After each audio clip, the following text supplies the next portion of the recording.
Some friendships are just not meant to be. Some relationships are a disaster from the word go. These stress you out, cause unnecessary trouble and upset your gut more than often than you can remember. In the world of geopolitics, relationships between countries that are natural rivals can never work out.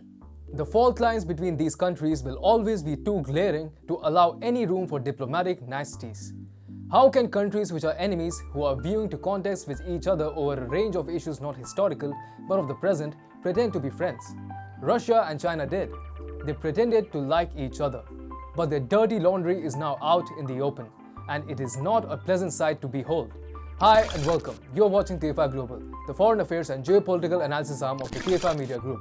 I'm Siddharth, your host. In this video, I will tell you about how China launched a trade war against Russia after being miffed at Russian naval exercises in the South China Sea. Let's begin. Russia held a massive naval exercise with 10 ASEAN member states this week. So, Russia has just announced its entry into the Southeast Asia as a partner of countries that are being victimized by China.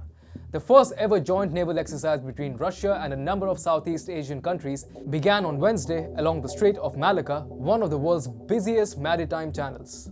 The drills took place at a time when tensions in the Indo-Pacific are rising, especially in the South China Sea.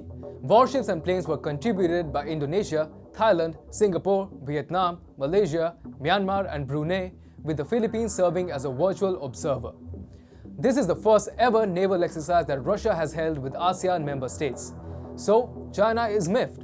How dare Russia flex its naval might in Southeast Asia, which Beijing is trying to swallow whole?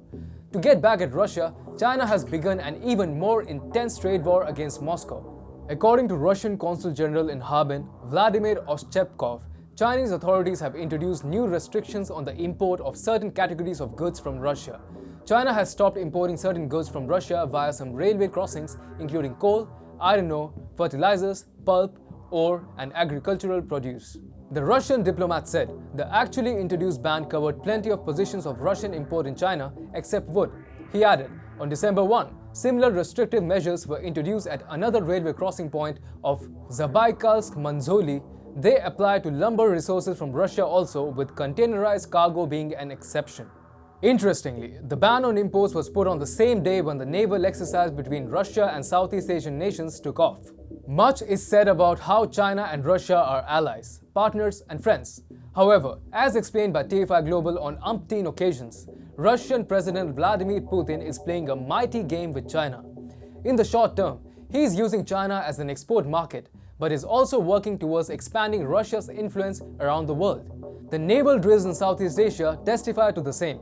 Late last year, China had tightened its inspections and controls on imported seafood after it claimed traces of COVID-19 had been found on the packing of imported seafood products. As a result of China's decision to practically stop importing Russian seafood, Russian seafood shipments to China decreased 83% by volume in the first half of 2021 as compared to 2020. They also declined by half in total value.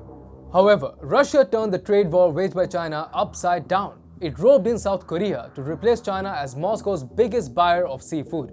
According to Seafood Source, China is no longer the top export destination for Russian seafood. South Korea has claimed the top spot, as its Russian seafood imports have increased by 48% to 459,200 megatons so far in 2021. Russia also found buyers from around the world, including Nigeria, France, Portugal, Norway, Spain, Uzbekistan, Germany, the United Kingdom, Thailand, Kazakhstan, and Belarus. So, China's ban on Russian seafood imports actually helped Moscow sell the same around the world. Russia has learned from Australia that the best way to deal with Chinese trade excesses is to find alternative markets, become self-reliant, and work quickly to decouple from the paper dragon. In response to China's seafood war, Russia brought in export taxes on such semi-furnace steel products effective August this year. The taxes imposed on semi-furnace steel products will lead to a hike in their prices, leaving China with no route to escape Russia's steel onslaught.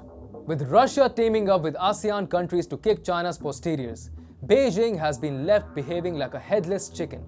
Speaking of the Indo-Pacific, and specifically the South China Sea, world powers ranging from the United States, United Kingdom, Australia, France, India and Japan to now even Russia have begun breathing fire down the paper dragon's throat. Russia's entry into the region is a mighty development that can pose a severe challenge to Chinese dreams of hegemonizing the Indo-Pacific.